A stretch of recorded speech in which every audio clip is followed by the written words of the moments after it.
Waduh, 1 dari 3 napi di Italia dari negara mayoritas Muslim.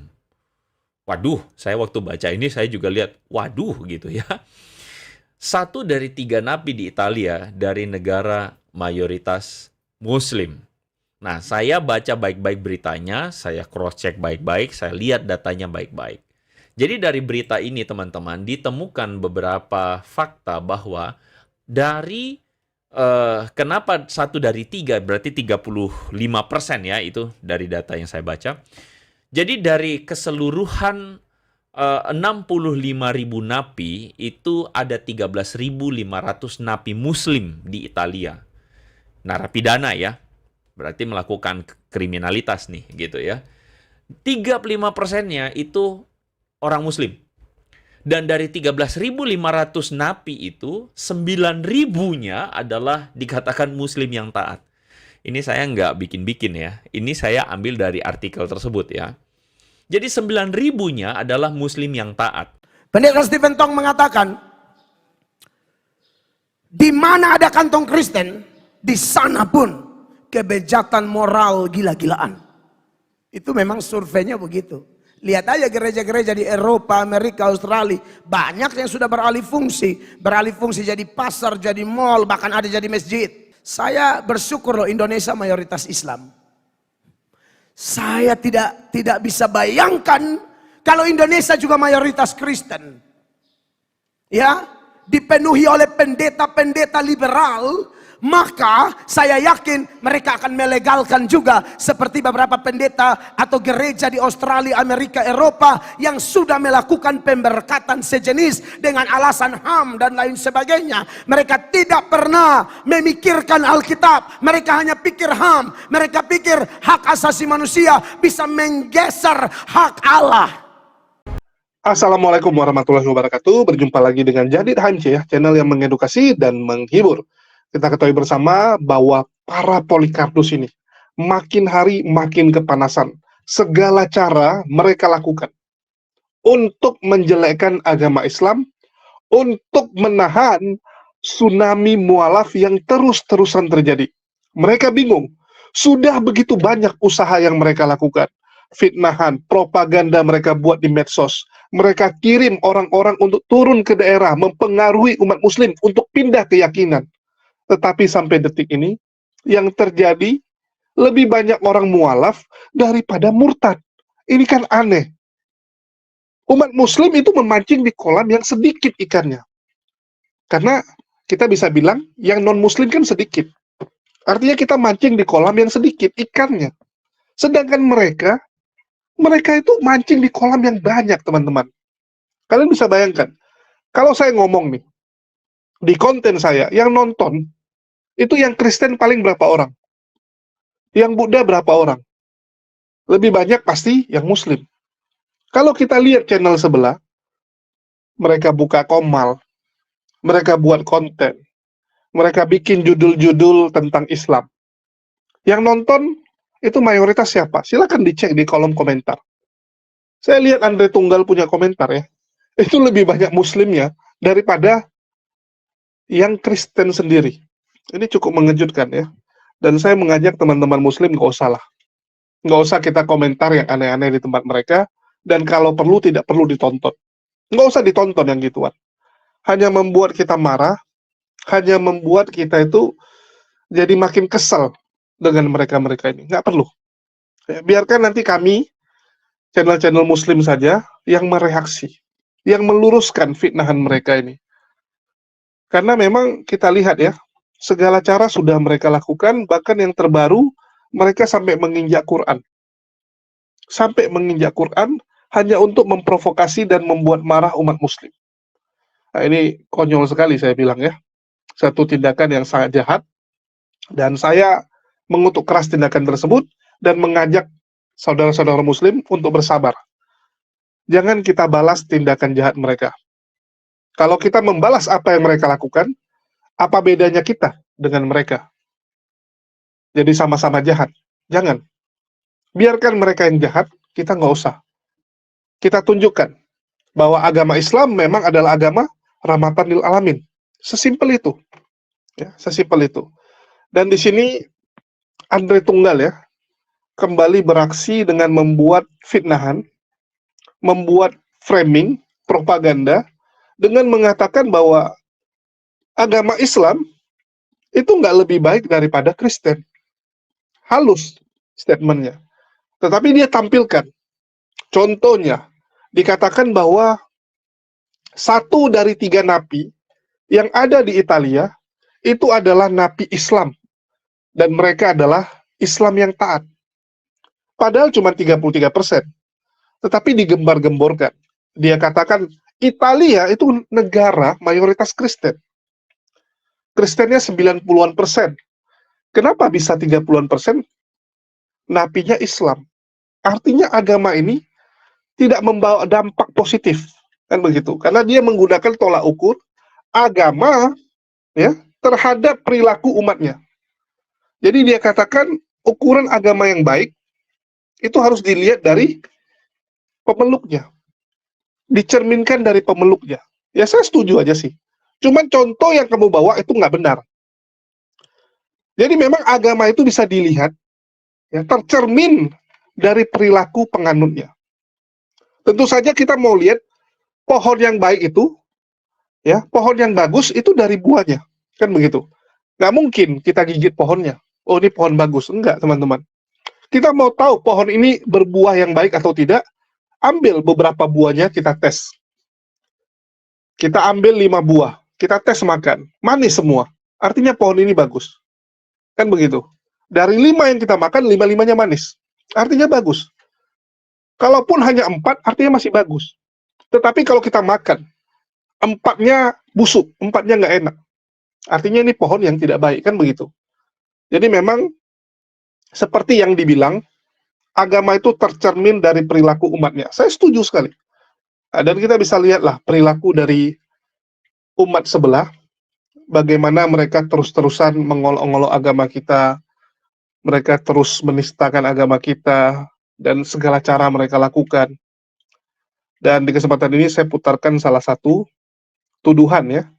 Saya katakan ini tuduhan dan juga fitnahan, karena yang dia tampilkan itu tidak sesuai dan tidak mencerminkan apapun. Hanya disorot bagian Italia, narapidana. Konyol sekali. Nanti kita akan kasih gambaran yang lebih luas, gambaran secara dunia, baru bisa fair. Oke, kita dengarkan dulu bacotan dari Andre Tunggal, dan nantinya yang menampar dia bukan saya aja.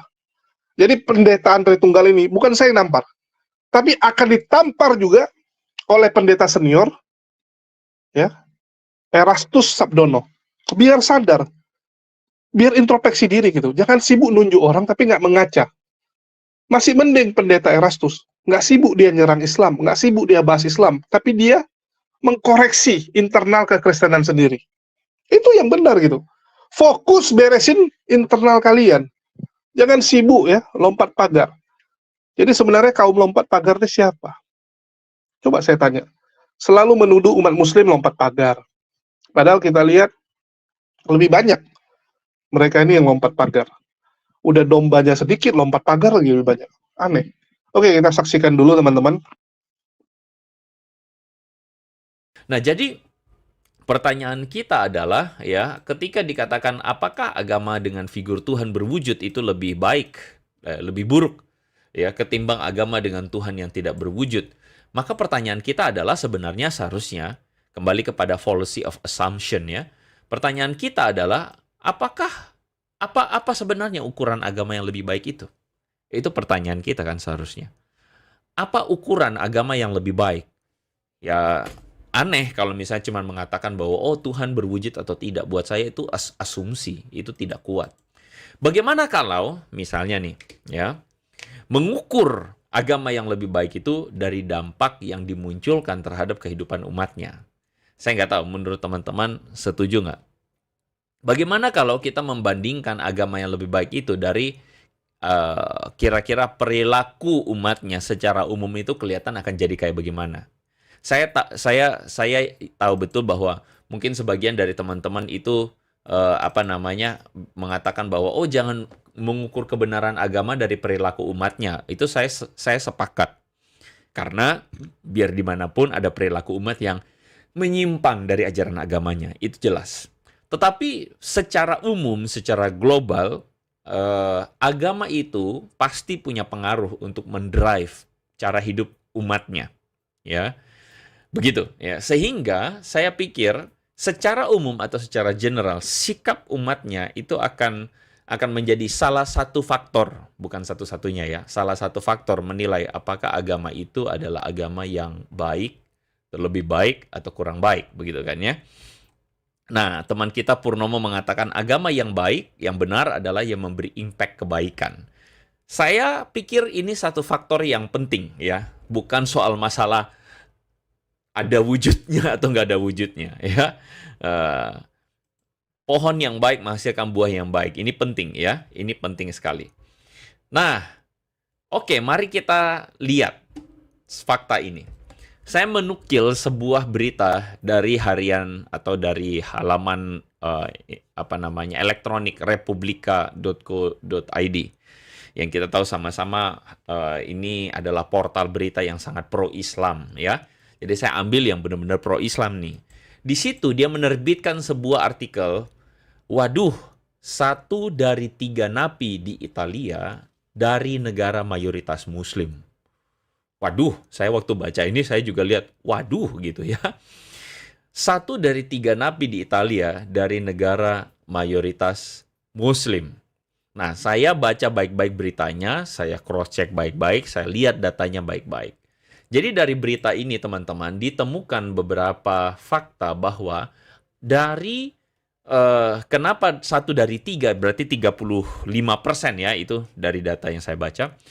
Jadi dari keseluruhan 65.000 napi itu ada 13.500 napi Muslim di Italia. Narapidana ya, berarti melakukan kriminalitas nih gitu ya. 35%-nya itu orang Muslim. Dan dari 13.500 napi itu, 9.000-nya adalah dikatakan Muslim yang taat. Ini saya nggak bikin-bikin ya. Ini saya ambil dari artikel tersebut ya. Jadi 9.000-nya adalah Muslim yang taat. Nah, sebagai perbandingan teman-teman, di Italia itu adalah sebuah negara yang kita tahu bahwa tentu saja mayoritas bukan Muslim begitu.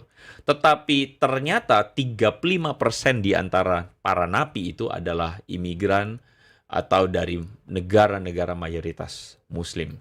Dan Anda tahu dari data 9.000 napi Muslim yang taat itu ada 181 orang imam Islam, begitu. Nah, saya sekali lagi tidak mengada-ada tentang data ini. Ini adalah data yang saya dapat dari Republika, harian yang sangat yang sangat Islami lah, begitu ya. Nah, teman-teman, kalau dari data ini, sekarang kita jadi bertanya, apa sih kriteria agama yang baik atau agama yang benar, begitu? Apa begitu ya. Nah, justru dari sini menurut saya seharusnya data ini yang harusnya dijawab oleh Ibu Etika Nur gitu. Kalau Anda mengatakan cuman Islam itu soal masalah itu tuh tidak ada wujudnya, saya kira itu bukan sebuah patokan yang sangat patut untuk dijadikan sebuah alasan kenapa Islam agama yang benar. Anda boleh mengatakan Islam agama yang benar, silahkan ya. Tetapi buat saya, berkesimpulan bahwa Islam adalah agama yang lebih baik dari agama yang lain, saya kira bukan karena faktor Islam Allahnya tidak ada gambar atau tidak ada wujud. Kalau Kristen, Yesus ada gambarnya. Kalau saya pribadi nggak setuju. Ya. Nah, menurut teman-teman, seharusnya apa gitu? Nah, menurut teman-teman bagaimana menurut teman-teman? Bagaimana seharusnya? Kalau teman-teman bilang, teman-teman setuju atau enggak? Atau teman-teman bilang agama yang baik atau agama yang lebih baik itu harusnya bagaimana? Agama yang benar itu harusnya bagaimana ya? Bagaimana menurut teman-teman semua? Ya, oke, ada seorang teman kita Makarios mengatakan orang yang meributkan wujud Tuhan itu argumen yang cetek, ya. Ya, belum saya bilang tangan kanan 2 ya. belum saya ngomong itu ya. Tapi ya sudahlah ya. Bagi saya itu saya tidak mau masuk ke dalam argumen ada tangan kanan dua atau apa itu saya nggak usah ngomong soal itulah. Tapi menurut saya ini adalah problem. Ketika apa? Ketika orang-orang seperti Jesslyn ini disuguhkan dengan informasi yang shallow atau argumentasi yang dangkal. Dan ini menurut saya adalah bagian dari pendangkalan rasionalitas. Dan saya pikir ini adalah satu hal yang tidak baik dan tentu saja kita beragama itu tidak boleh beragama dengan cara yang begitu, ya. Oke, Bro Sagara mengatakan yang jadi masalah RT6 ini banyak mengalami apa yang namanya superiority syndrome, ya. Jadi intinya aturannya ya semau gue gitu. Ya, saya pikir mungkin ada faktor itu, ya, ada faktor itu. Kita sudah dengar ya statement dari Pendeta Andre Tunggal, dan kita sebelum menjabarkan dan meluruskan fitnahan-fitnahan itu, saya akan tampilkan dulu ya. Ini pengakuan jujur dari Pendeta Erastus Sabdono. Dan masih banyak sebenarnya pendeta-pendeta di luar sana yang berani jujur mengatakan bahwa kekristenan itu nggak berdampak positif. Nggak berdampak positif. Bahkan Pendeta Mel Atok dengan jujur mengatakan apa? Dia bersyukur Islam mayoritas di Indonesia. Dia tidak bisa membayangkan apa jadinya negara Indonesia ini seandainya kekristenan yang mayoritas. Maka menurut Pendeta Mel Atok, ini negara ini, waduh, lagi bete semua. LGBT akan merajalela. Tindakan-tindakan tidak bermoral akan merajalela. Akan gila mabuk-mabukan ya. Dari Sabang sampai Merauke semua orang mabuk-mabukan. Kalau bukan Islam yang mayoritas. Tetapi alhamdulillah ya, Indonesia mayoritas Muslim. Itu menurut Pendeta Mel Atok. Bahkan dia mengatakan, di mana ada kantong Kristen, di situ kemerosotan moral terjadi. Pendeta Mel Atok yang ngomong, bukan saya. Bukan saya. Videonya viral, dan mungkin saya lampirkan aja juga sekaligus lah, supaya jadi bukti. Karena mungkin banyak teman-teman yang nggak pernah dengar, belum pernah nonton. Sekaligus pernyataan Pak Erastus yang menampar, ya, menampar Pendeta Andre Tunggal ini, supaya sadar gitu, bahwa yang berdampak positif bagi dunia itu siapa sebenarnya. Oke, kita coba dengarkan dulu. Pendeta Stephen Tong mengatakan, di mana ada kantong Kristen, di sana pun kebejatan moral gila-gilaan. Itu memang surveinya begitu. Lihat aja gereja-gereja di Eropa, Amerika, Australia, banyak yang sudah beralih fungsi jadi pasar, jadi mall, bahkan ada jadi masjid. Saya bersyukur loh Indonesia mayoritas Islam. Saya tidak bisa bayangkan kalau Indonesia juga mayoritas Kristen. Ya, dipenuhi oleh pendeta-pendeta liberal, maka saya yakin mereka akan melegalkan juga seperti beberapa pendeta atau gereja di Australia, Amerika, Eropa yang sudah melakukan pemberkatan sejenis dengan alasan HAM dan lain sebagainya. Mereka tidak pernah memikirkan Alkitab, mereka hanya pikir HAM, mereka pikir hak asasi manusia bisa menggeser hak Allah.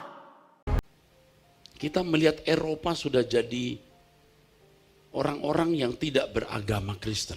Sebagian besar. Gereja-gereja sepi, betul. Khususnya dari kalangan Protestan.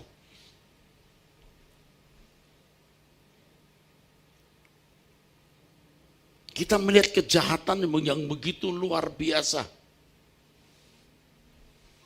Baru-baru ini di Eropa, karena rasial, toko dibakar, mobil dibakar. Coba, saudara. Di Amerika, kejahatan juga bertambah. Di Australia, kita saksikan waktu rasialisme kemarin. Orang Tionghoa yang tidak tahu apa-apa dipukul, digebuk di pinggir jalan. Coba lihat orang-orang tidak bermoral. Mereka negara-negara Kristen. Tapi kekristenan tidak mengubah masyarakatnya. Mereka punya sekolah-sekolah tinggi teologi yang bagus. Tetapi sarjana, magister, doktor teologinya tidak memberkati dan tidak mengubah masyarakat. Ada yang salah. Sudah dengar sendiri ya teman-teman, ini ciri-ciri pendeta yang jujur, nggak sibuk menyalahkan orang lain, tapi menyalahkan diri sendiri dan internal sendiri, itu yang benar. Kita sering mendapati ya, orang-orang tuh kerjanya protes, protes, dan protes. Karena memang mungkin roh protes itu ada dalam diri mereka.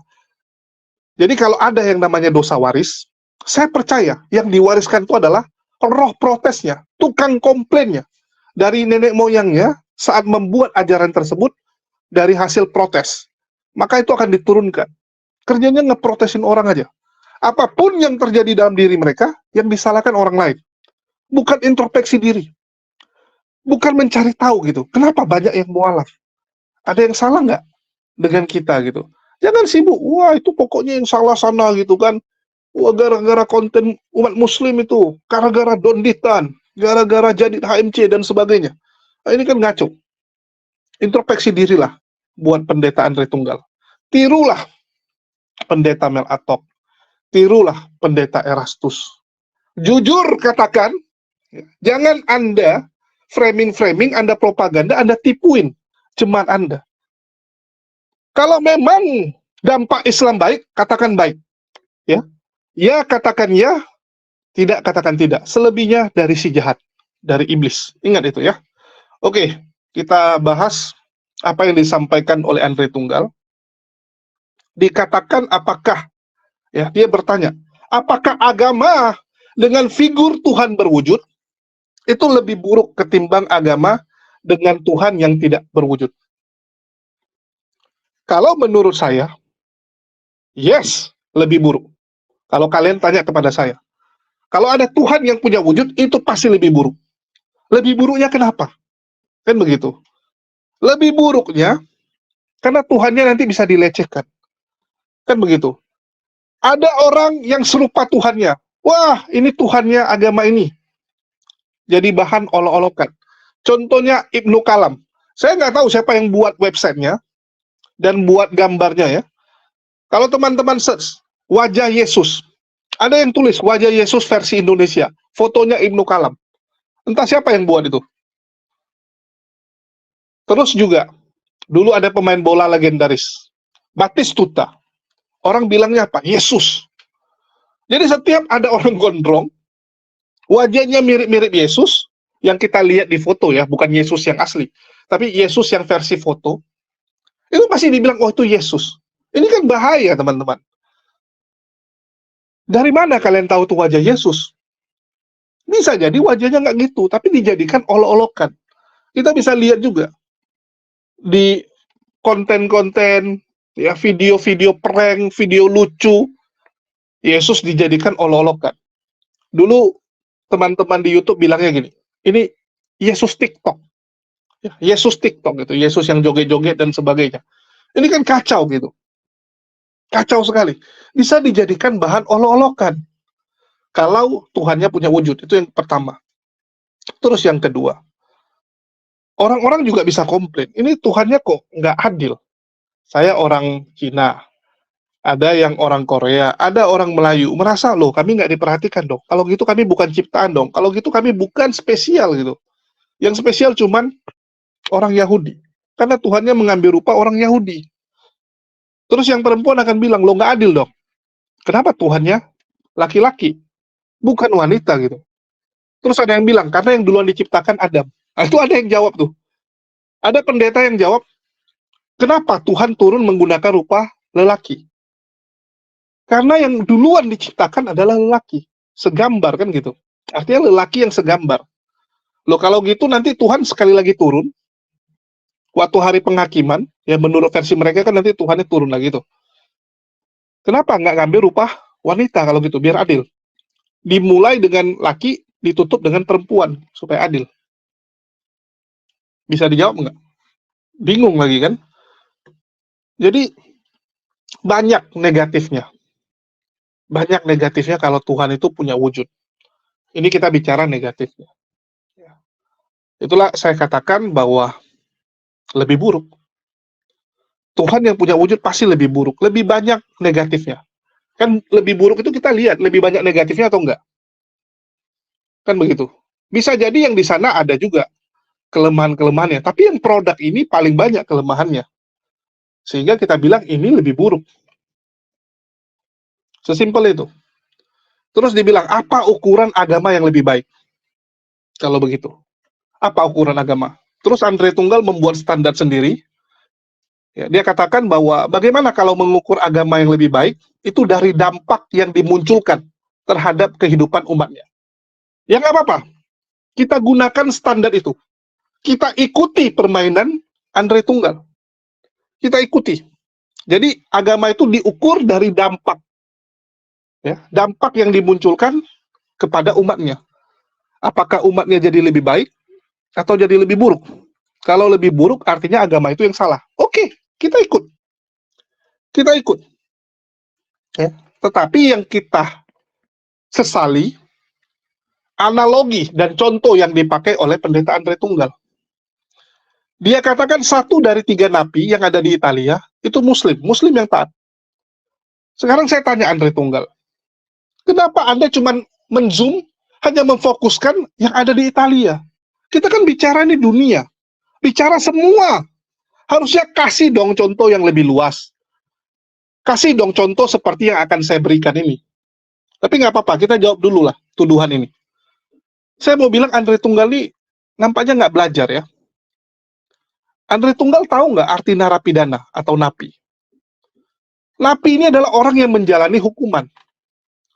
Dia belum tentu kriminal. Ya, bukan berarti dia itu orang jahat gitu. Bukan. Kita harus lihat dulu gitu. Banyak orang itu jadi napi hanya karena dia nggak tahu kalau dia sudah melanggar aturan yang ada di tempat itu atau kerajaan itu ataupun negara itu. Contoh teman-teman, kalian pakai inilah ya, kalian pakai kutang gitu, pakai kutang di pantai yang ada di Arab Saudi. Menurut kalian tuh nggak bersalah, betul nggak? Kita pakai bikini di pantai, salah nggak? Menurut kalian nggak salah, tapi di Arab Saudi kamu masuk penjara. Silakan dites. Ya, kamu ke Arab Saudi, kamu pakai bikini di pantai, dimasukin kamu penjara. Apakah kamu kriminal? Coba saya tanya. Adil nggak kalau saya bilang, oh kamu ini jahat? Hanya gara-gara kamu nanti jadi napi, terus saya bilang kamu jahat. Nggak fair kan? Kalau kita bicara Italia, kita tahu banyak ya imigran-imigran Timur Tengah, Suriah, Afghanistan, dan sebagainya, yang masuk ke sana. Bahkan ada yang masuk secara ilegal. Kita akui, banyak orang-orang Timur Tengah mencari suaka ke Eropa. Salah satu Italia. Ada yang masuk secara ilegal. Dan begitu ketahuan ditangkap. Ditangkap. Apa artinya mereka jahat? Coba kalian renungkan. Ya. Belum lagi ada juga orang jadi napi karena dikriminalisasi. Nah, seperti yang sedang diupayakan oleh Polycarpus kepada saya. Diupayakan seperti itu. Jadi sekali lagi, standarnya apa dulu gitu? Pakailah standar yang lebih fair. Kalau kita mau ngukur, ya mari kita fair-fairan gitu. Saya akan kasih contoh yang lebih nyata dan lebih umum, lebih luas. Artinya kita bandingkan bagaimana tempat tersebut, moral orang-orang tersebut ya, sebelum Islam dan sesudah Islam. Terus kita bandingkan dengan yang Kristen. Sebelum Yesus disalib sama setelah Yesus disalib lah. Setelah ada datang Yesus ke sana. Kalau kita bicara Islam ya, kita tahu Nabi Muhammad SAW itu tinggal, hidup di Arab Saudi. Di sini teman-teman bisa search saja dan banyak sekali lah beritanya. Sesimpel itu. Kondisi masyarakat Arab sebelum kedatangan Islam ada di masa jahiliyah.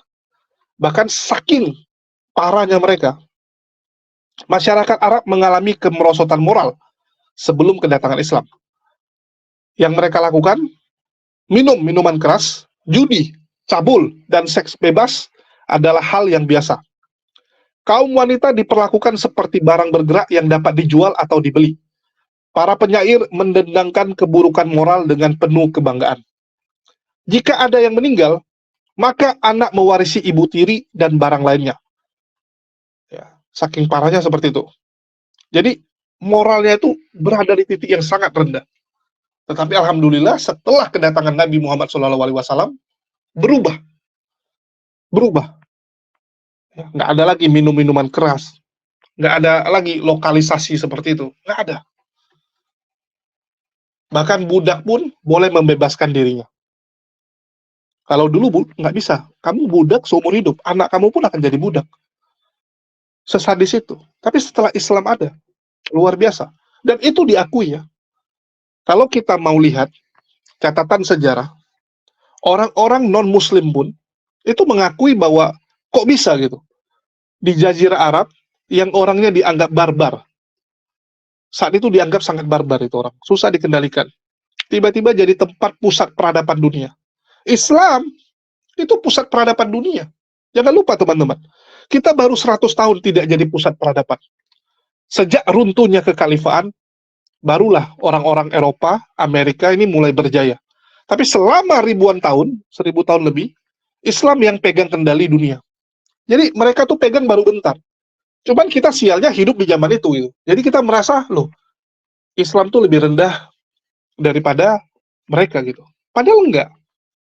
Selama 1000-an tahun, kita yang pegang. Baru 100 tahun ini. Dan saya yakin, ini akan berbalik. Akan berbalik, teman-teman. Santai saja. Itulah kenapa kita harus didik anak-anak kita untuk tidak ketinggalan. Kita harus semangat ya untuk menjadi lebih baik daripada orang-orang non-Muslim. Sesimpel itu. Jadi internal kita aja. Kita bereskan supaya lebih bagus. Untuk masalah ketertinggalan kita saat ini ya. Namanya perlombaan. Selama 1000-an tahun kita memimpin di depan, ya, karena kita terlalu lama memimpin, terlena, terus kita disalib, ya, disalib sama mereka, dan ini juga baru 100 tahun disalib. Kita bisa kejar lagi kok. Sesimpel itu. Oke, kita bandingkan dengan Yesus. Ya, saya mau tanya, apakah Yesus membuat perubahan untuk orang Israel yang saat itu ya? Minimal untuk keluarganya. Nggak ada. Israel tetap menjadi kerajaan yang terjajah. Orang-orangnya juga seperti itu. Yang judi tetap judi. Yang suka mabuk tetap mabuk. Yang main perempuan. Nggak ada perubahannya. Coba saya tanya. Apa perubahannya? Terus dibilang, oh perubahannya cuma kepada pengikutnya. Kepada pengikutnya. Yesus atau Kristen zaman dulu, mohon maaf, pengikutnya siapa? Sedikit. Itu pun orang-orang dari kalangan bawah. Silakan dicek sejarah. Banyakan yang ikut Yesus itu orang-orang yang terpinggilkan, termarginalkan. Orang-orang kelas bawah. Mau aneh-aneh juga nggak bisa. Itu pengikut dia tuh karena orang susah, ya memang nggak pernah aneh-aneh gitu. Saya udah pernah bilang ya, ada bapak-bapak, kakek-kakek, ya, lebih tepatnya kakek-kakek, istri banggakan, dia nggak pernah selingkuh. Saya tanya kakek itu, wah kamu luar biasa nggak pernah selingkuh. Apa dia bilang? Saya pengen selingkuh, tapi nggak punya duit. Mau gimana? Jadi dari dulu, dia nggak selingkuh karena nggak ada duit, dia sampai dia tua sekarang gitu. Apa itu artinya dia setia? Enggak. Nggak punya kesempatan. Nggak punya kesempatan. Kalian harus bisa bedakan ya. Orang itu bisa dilihat benar atau enggak saat dia dihadapkan dengan pilihan. Dia memilih untuk benar.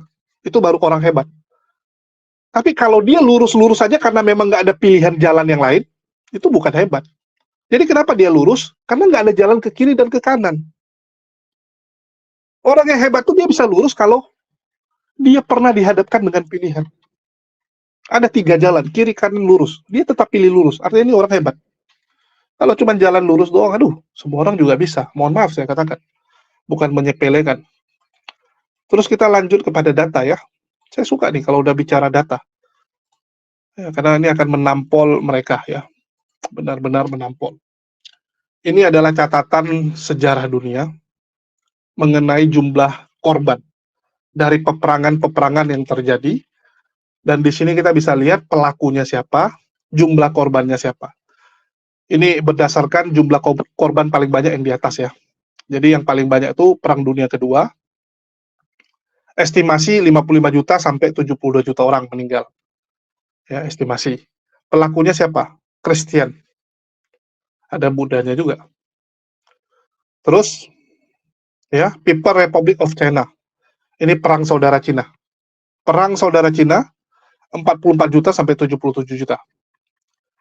Ateis, antiteis ya. Three Kingdom War. Ini yang suka main Samko, game-game tahu nih Three Kingdom War. Perang tiga kerajaan di Cina, yaitu antar kerajaan-kerajaan di Cina. Jumlah 40 juta. Ya, gede karena memang penduduknya banyak ya.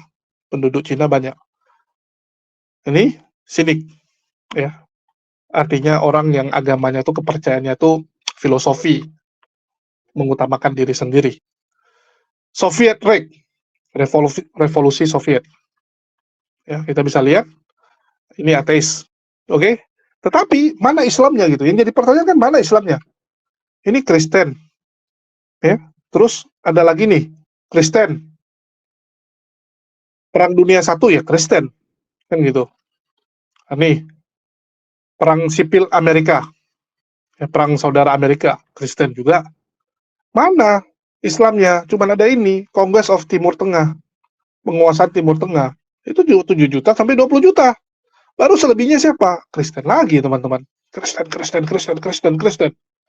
Ini gimana, teman-teman? Ya, Kristen semua nih. Lebih banyak Kristen.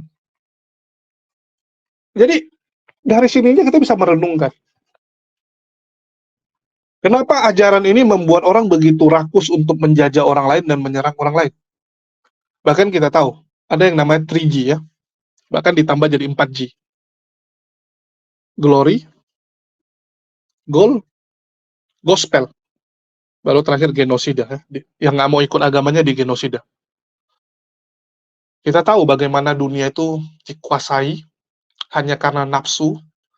Bahkan saat itu ya, Katolik Roma itu begitu agresif untuk menanamkan agamanya di belahan bumi yang lain. Kalau ada pemerintah yang nggak mau ikut jadi Kristen, mereka akan singkirkan. Mereka akan gantikan dengan pemerintah-pemerintah yang Kristen. Jadi kalau ada pangeran 5 orang, 1 Kristen, 4-nya agama leluhur atau agama mereka ya, agama lokalnya, maka Portugis dan Spanyol akan membantu yang Kristen ini atau Katolik ini untuk naik, untuk menjadi raja berikutnya. Mereka bantu. Itulah ngerinya penguasaan mereka. Jadi semoga apa yang saya sampaikan ini bisa jadi gambaran ya. Bisa jadi gambaran apa dampak dari agama tersebut. Terus, kalau kita lagi lihat, nah itu kan zaman dulu. Mereka akan bilang gitu kan, oh itu zaman dulu, udah nggak ada kok perangnya gitu. Ya kita lihat sekarang lah. Data 10 negara dengan tingkat kejahatan. Nah, kalau ini kan bukan napi ya, ini jelas kejahatan. Kalau napi tadi sudah saya bilang, belum tentu jahat. Kalau ini udah pasti jahat. Tingkat kejahatan soalnya. Oke? Negaranya apa saja? Venezuela, Kristen. Papua Nugini, wah Kristen lagi. Afrika Selatan, kok Kristen lagi. Afghanistan Islam, oke. Karena kita tahu di sana terjadi konflik. Honduras Kristen. Trinidad Tobago, Guyana, ya. El Salvador, wah ini salah satu yang paling sadis, tapi alhamdulillah presiden yang barunya berhasil menumpas kejahatan di sana ya. Brazil, Kristen. Jamaika, Kristen. Ini gimana ini? Ini gimana ini? Ini dunia loh. Bukan cuman kelas napi di Italia, tapi ini bicara dunia. Lebih fair. Ya, coba dipertimbangkan dan direnungkan lah buat teman-teman sebelah ya. Saya malah sebenarnya tunjukin gini, nanti kalian marah soalnya. Tapi kalau nggak kita sampaikan nanti nggak sadar. Nggak sadar. Ya, mungkin itu aja yang bisa saya sampaikan. Dan sedikit iklan. Di sini saya ingin sampaikan ya. Banyak teman-teman yang WA, ya, terus komen, bertanya kepada saya, mengapa belakangan ini saya seperti orang galau gitu. Bahkan sampai ikut-ikutan berbalas pantun, berbalas komen di status komunitas, dengan kata-kata seperti orang yang lagi galau dan bingung. Ya, banyak yang nanya.